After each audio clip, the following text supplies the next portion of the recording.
나옵니다. 제가 읽어드리겠습니다. 창세기 37장 5절부터 11절까지. 요셉이 꿈을 꾸고 자기 형들에게 말하매 그들이 그를 더욱 미워하였더라. 요셉이 그들에게 이르되 청하건대 내가 꾼 꿈을 들으시오. 우리가 밭에서 곡식단을 묶더니 내 단은 일어서고 당신들의 단은 내 단을 둘러서서 절하더이다. 그의 형들이 그에게 이르되 내가 참으로 우리의 왕이 되겠느냐? 참으로 우리를 다스리게 되겠느냐 하고 그의 꿈과 그의 말로 말미암아 그를 더욱 미워하더니 요셉이 다시 꾼 꿈을 꾸고 그의 형들에게 말하여 이르되 내가 또 꿈을 꾼즉 해와 달과 11별이 내게 절하더이다 하니라. 그가 그의 꿈을 아버지와 형들에게 말하매 아버지가 그를 꾸짖고 그에게 이르되 내가 꾼 꿈이 무엇이냐? 나와 네 어머니와 네 형들이 참으로 가서 땅에 엎드려 내게 절하겠느냐? 그의 형들은 시기하되 그의 아버지는 그 말을 간직해 두었더라.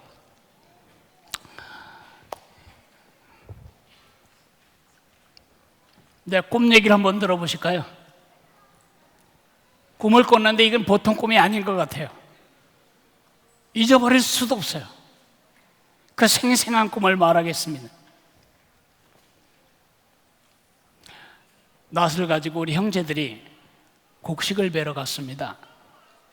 그런데 내 곡식단이 중앙에 섰고 형들의 곡식단들이 나를 삥 눌러서더니 나에게 꾹뻑 절을 하는 것입니다. 며칠이 또 다른 꿈을 꿉니다. 해와 달과 11별들이 있는데 이 별들이 전부 내 별을 향해 절하던데요. 우리가 방금 읽었던 본문에는 두 편의 꿈 이야기가 나오고 두 사람의 반응이 나옵니다. 두 부류의 반응이 나옵니다. 첫째 반응,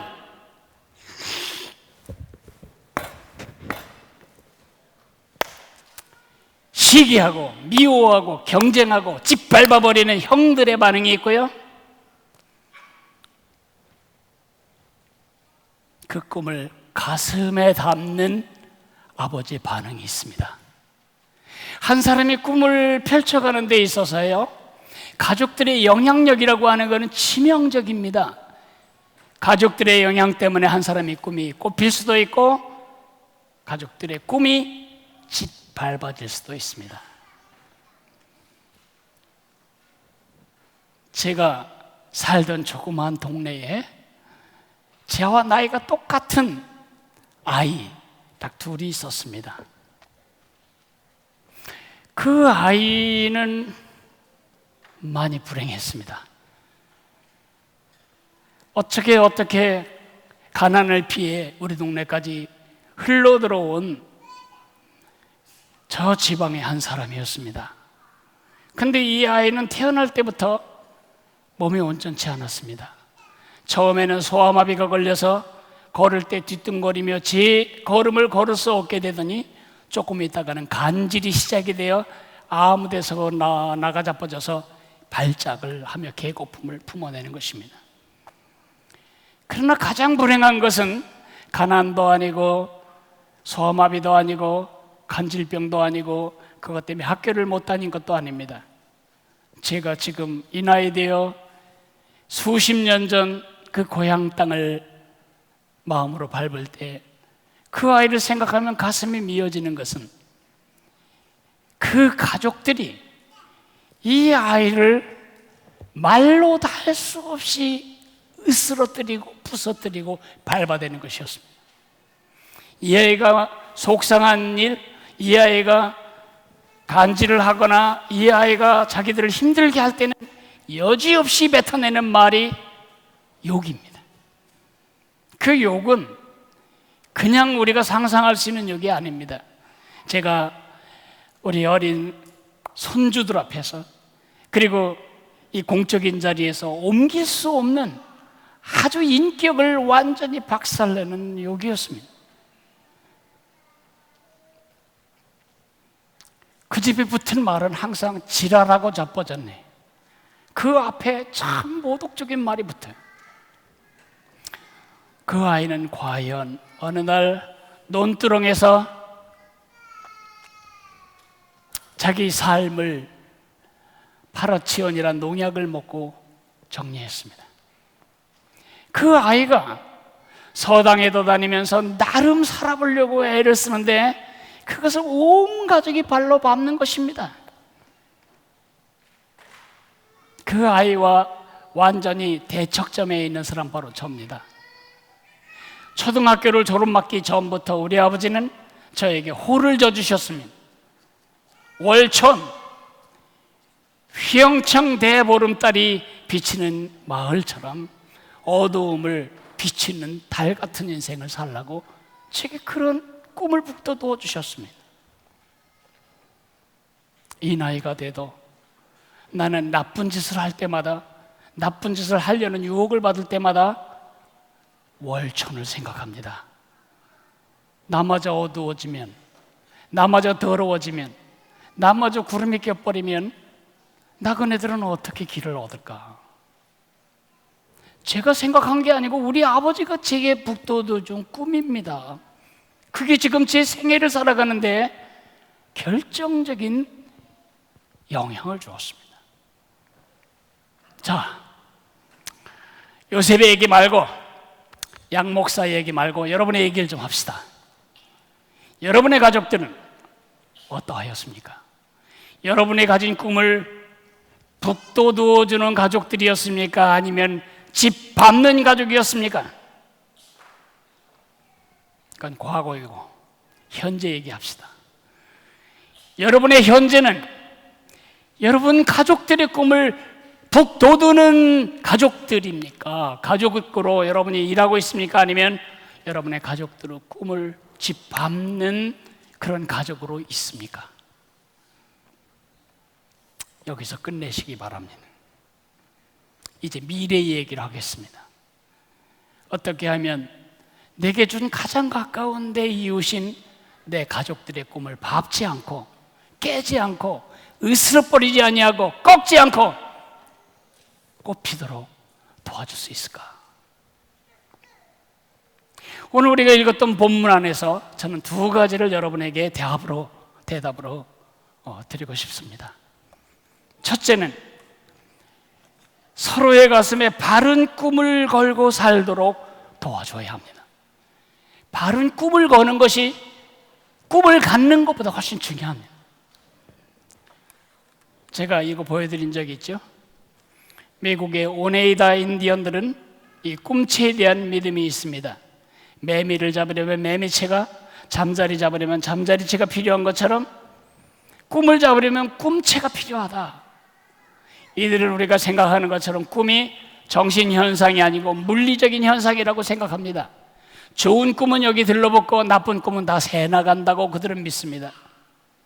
각자 식구들마다 가족들 한 사람 한 사람들이 다 자기 잠자리 머리벽에 머리 위에 머리맡에 이 꿈체를 걸고 잠을 자는데 한 가족 중에 한 사람이 좋은 꿈을 꿨어요. 이 꿈은 단지 자기 욕심만 채우는 꿈이 아니고 자기 자신도 행복하지만 남도 행복하고 가정도 행복하지만 이웃도 행복한 멋진 꿈을 꿨어요. 예를 들어서 아주 큰 멧돼지 한 마리를 잡아서 온 동네 사람들이 배불리 먹은 꿈을 꿨다 칩시다. 그러면 그 아버지는 그 아이의 꿈이 그 가정에 주신 꿈이라고 생각하고 텐트 집 문 앞에 현관에 이걸 걸어놓고 그때부터 모든 가족들은 이 꿈을 이루어가기 위해 삶을 모아가는 것입니다. 그 꿈이 어느 날 실현됐을 때 그들은 여기에 깃털을 하나 다름으로써 이 꿈은 꿈 한 개를 잡은 꿈체다 이렇게 기념하게 된다고 합니다. 저는 이걸 믿지 않습니다.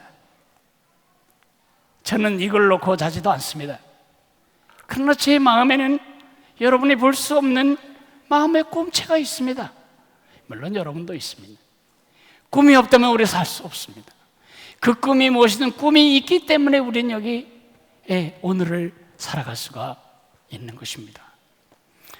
저는 우리 한국 사회의 가장 큰 절망감, 우리 사회의 절망감을 정치에서 찾지 않습니다. 정치가들은 또 바뀔 겁니다. 그들은 바뀌고 새 정치가들이 일어날 겁니다.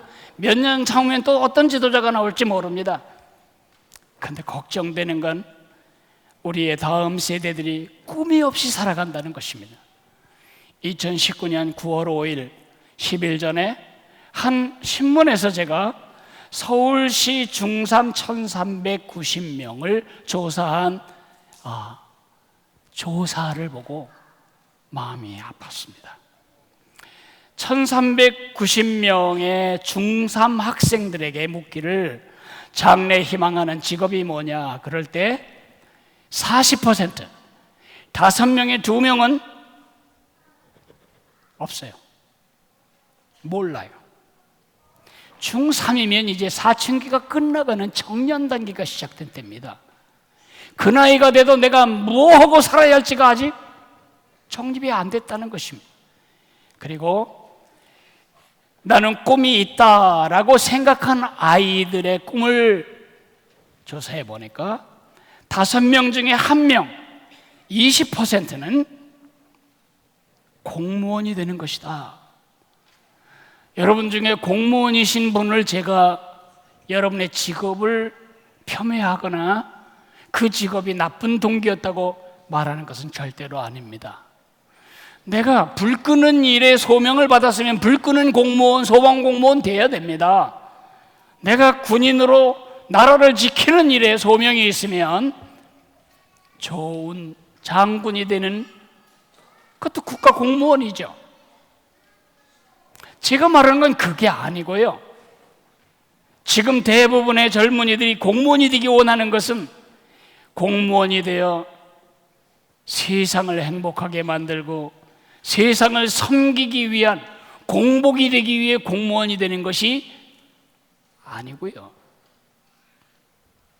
실제로는 또박또박 나오는 월급에 모험하지 않고 위협받지 않고 삶을 살아가다가 특별한 잘못이 없으면 명예롭게 은퇴하고 죽는 날까지 연금을 탈 수 있기 위한 그것이 훨씬 더 실제적인 이유입니다.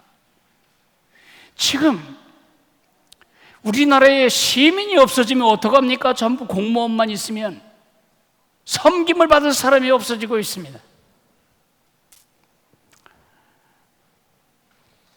우리 크리스천들을 위해서 제가 말합니다.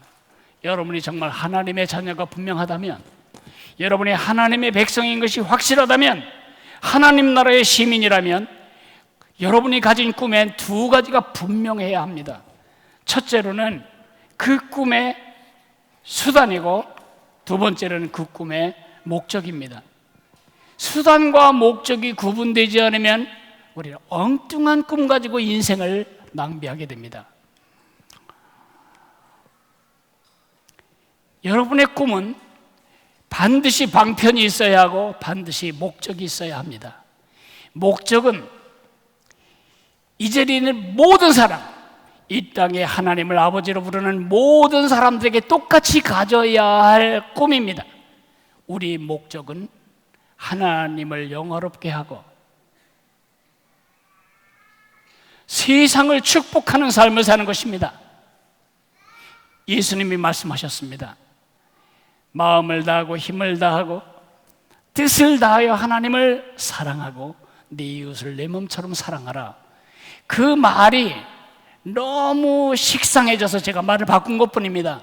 하나님을 영화롭게 하고 세상을 행복하게 만드는 목적 때문에 우리가 이 땅에 있습니다. 그게 우리가 모두가 가지고 살아야 할 우리 꿈의 궁극적인 목적입니다. 그러나 목적만 있으면 안 됩니다. 그 목적을 이루기 위한 수단이 있어야 돼요. 그 방편은 말이죠, 다 달라요. 목적은 우리 모두가 같다면 그 목적을 이루는 우리 꿈의 방편은 다 달라요. 어떤 사람은 다 탁월한 축구 선수가 됨으로써 하나님을 영화롭게 하고 세상을 축복하는 것입니다. 어떤 사람은 위대한 성악가가 되어서 하나님을 영화롭게 하고 세상을 축복하는 것입니다. 저는 하나님의 말씀으로 하나님의 사람을 세워냄으로써, 특별히 다음 세대를 하나님의 세대로 세움으로써 하나님을 영화롭게 하고 세상을 축복하는 일을 제 마음 꿈체에 걸고 살아갑니다. 제 아내의 꿈은 밝혀드릴까요?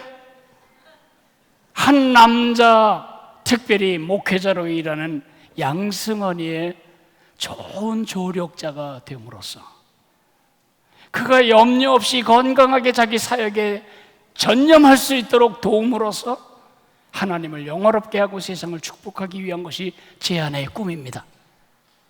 그 꿈이 양 목사의 꿈보다 적은 꿈입니까? 제 아들은 목사의 아들이지만 목회자가 되어 하나님을 영화롭게 할 일은 없는 것 같습니다. 제 아들은 크리스천 기업가가 되어 공정하고 그리고 반듯한 비즈니스를 통해서 하나님을 영화롭게 하고 세상을 축복하기 위해 오늘도 세계를 누비며 다니고 있습니다. 난 꿈이 없다고요? 꿈을 갖기엔 너무 늙었다고요? 그런 말씀 하지 마세요. 할아버지 여러분, 할머니 여러분, 나는 손주들에게 줄 돈도 없고 물려줄 재산도 없고 나는 건강도 부족하지만 그러나 나는 우리 자녀들을 믿음의 족장으로 세우려는 기도와 모본을 통해서 하나님을 영화롭게 하고 세상을 축복하는 삶을 살겠다. 초등학교 6학년 여자아이가 예전에 제게 들려준 자기 꿈 얘기를 잊을 수가 없어요. 아주 예전이에요. 너 꿈이 뭐냐? 하도 평범해서 제가 그렇게 물었어요. 너 꿈이 뭐냐? 저는 노래도 못하고요, 글도 못 쓰고요, 춤도 못 춰요.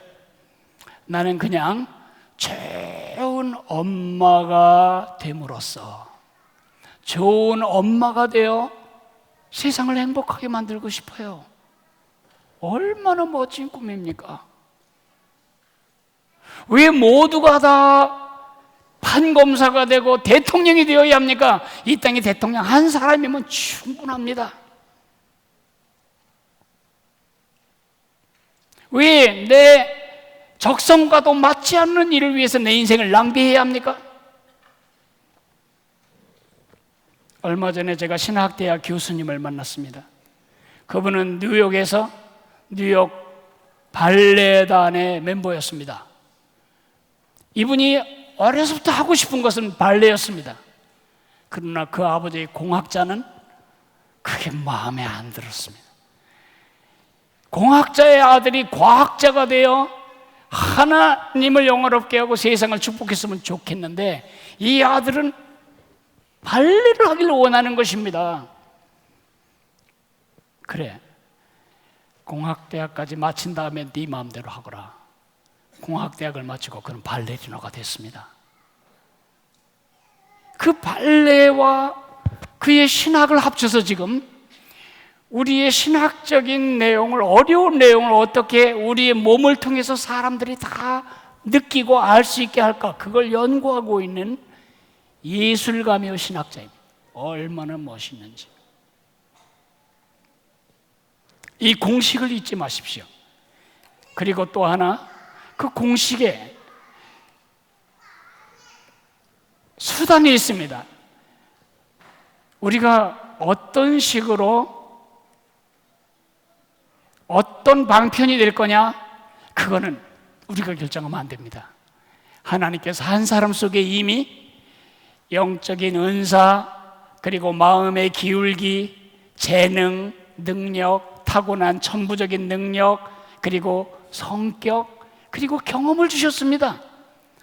여러분이 자녀를 키울 때, 손주들을 키울 때 쓰는 장난감 하나 보실까요? 이 장난감을 보면 두 부분으로 되어 있습니다. 여러분의 자녀들은 지금 이렇게 생겼습니다. 모양새가 다 다릅니다.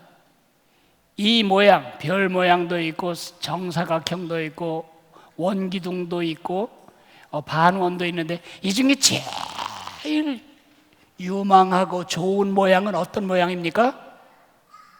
그걸 질문이라고 해. 유망하고 좋은 모양이 있어. 다 중요하지. 어떤 것을 없애버릴까요? 그런 말씀 마세요. 하나 없어지면 이 장난감 버려야 돼요. 왜냐하면 우리 각자를 이렇게 다르게 하나님이 만드신 것은 그것을 가지고 우리가 메워야 할 바로 그 자리를 메우고 가기 위해서입니다. 삼각형의 구멍에 동그라미가 들어가려고 하면 동그라미의 세 면이 잘려져 나가야 합니다. 부모 여러분, 한평생 굶지 않고 사는 것을 여러분 자녀의 꿈으로 걸어놓고 이 아이가 마땅히 이렇게 됨으로써, 이렇게 함으로써, 이런 일을 이룸으로써 하나님을 영원롭게 하고 세상을 축복해야 할 바로 그 구멍은 어떻게 되는 것입니까? 크리스천들마저도 이런 의식이 없기 때문에 우리 사회는 점점 더 악해지고 퇴보하는 것입니다.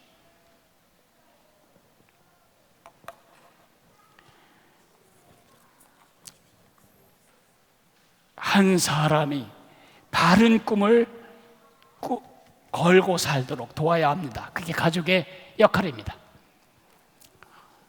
남편을 이렇게 격려할 수 있는 아내는 얼마나 지혜로운 아내일까요?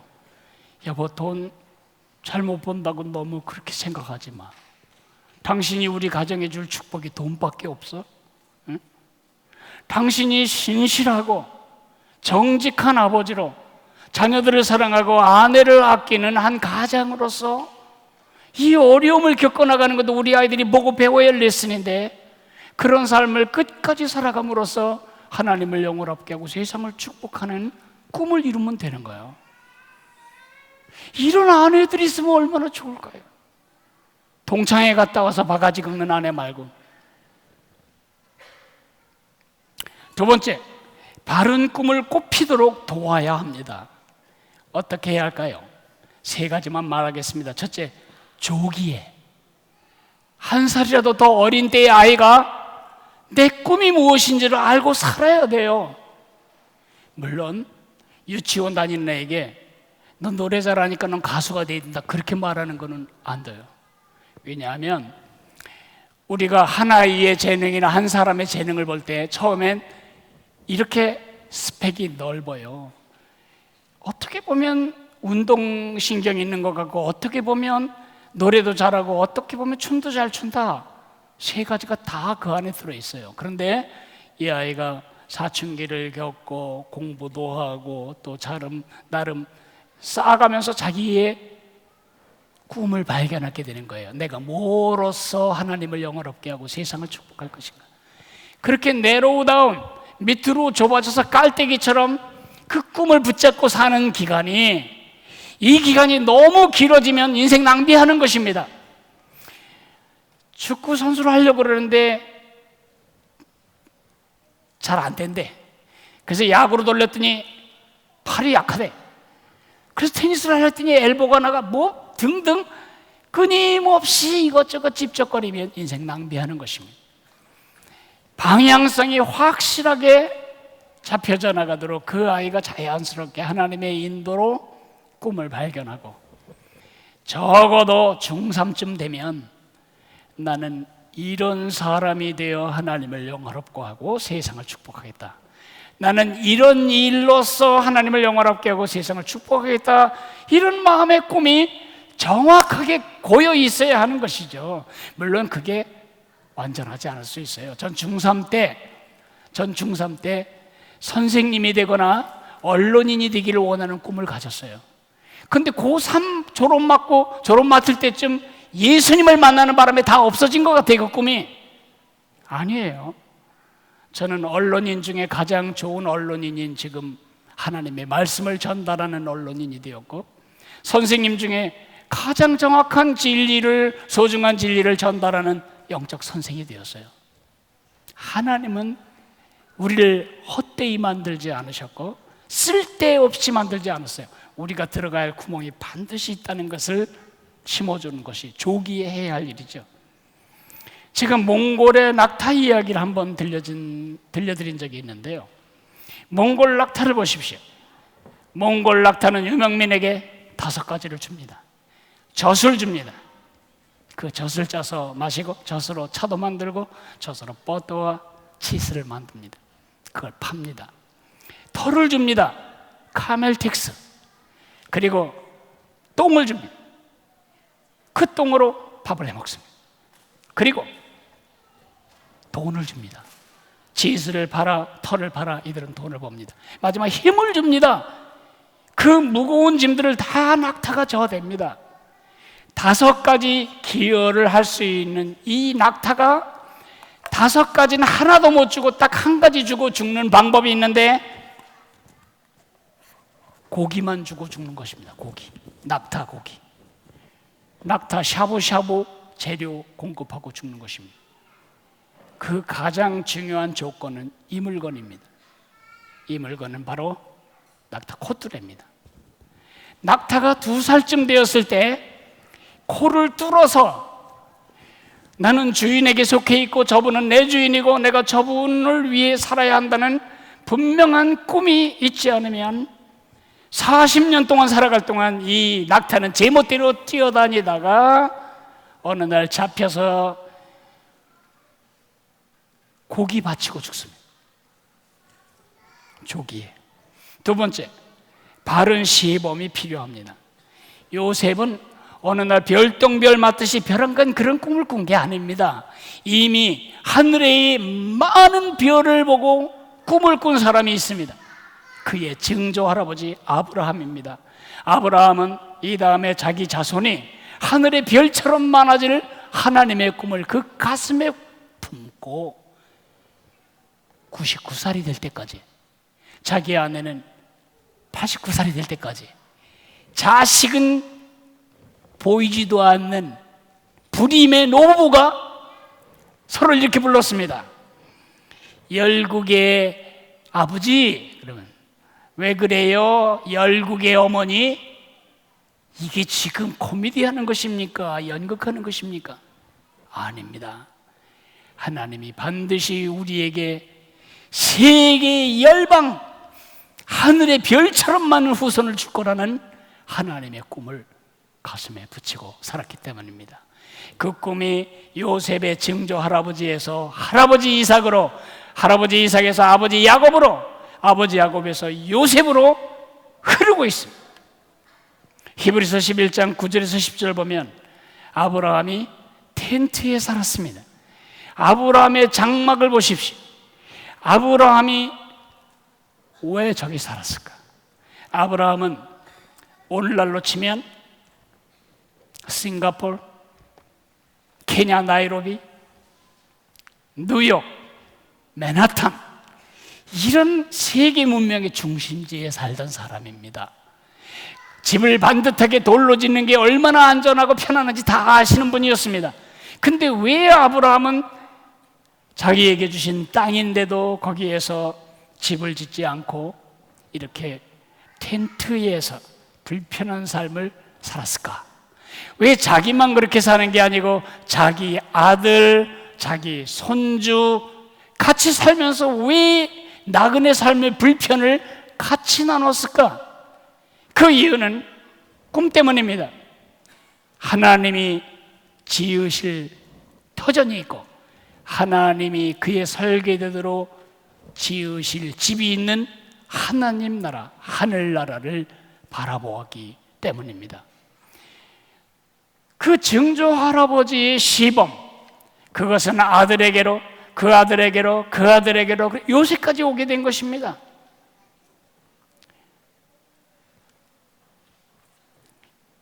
평생 선생님으로 사시던 아버지의 아들인 저는 또 다른 선생이 되었습니다.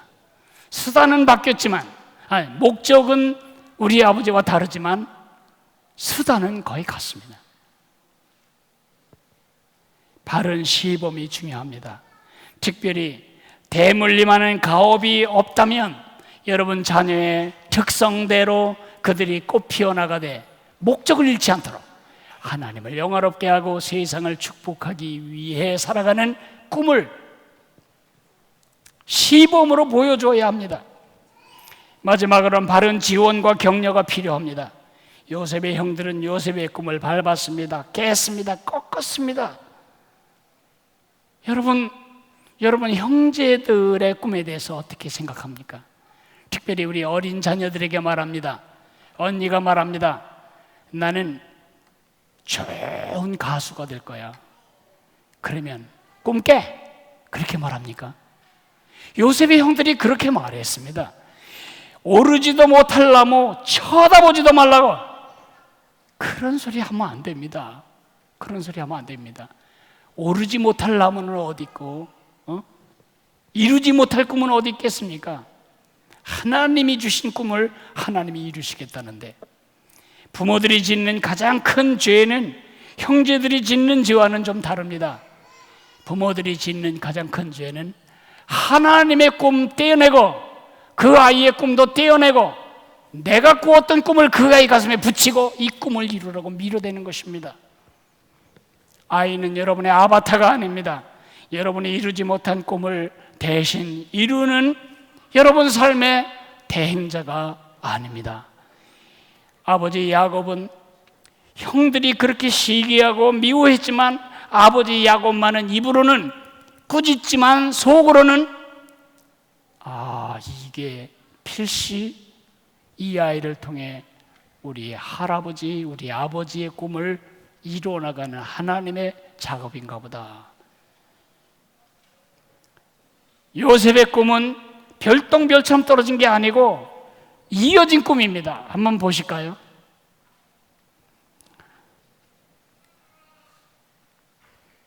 할아버지 이삭이 태어난 때입니다. 그리고 그 아버지 야곱이 태어난 때입니다. 그리고 요셉이 태어납니다. 요셉이 태어났을 때 할아버지는 110세 정도, 아버지는 90세 정도의 나이였습니다. 그러니까 지금 이 기간이 할아버지와 아버지와 손주가 같이 살면서 3대의 꿈을 대물림하는 작업 구간이었습니다. 이삭 할아버지가 요셉을 안고 무슨 얘기 해줬겠어요? 자기 아버지인 아브라함이 어떻게 하나님의 부르심을 받았고 무슨 꿈을 가지고 살았고 어떤 기적을 맛보았고 하나님의 축복이 되고 세상에 하나님의 영광이 되고 세상에 축복이 되는 할아버지의 꿈을 요셉은 어려서부터 이 귀가 닳도록 들었을 것입니다. 여러분, 서로의 꿈을 시샘하고 경쟁하지 마십시오. 서로의 꿈을 서로 돕고 서로 기도해주고 서로 지원하고 서로 희생함으로 꽃 피워주는 그런 좋은 가족이 되시기를 바랍니다. 우리 다 같이 일어나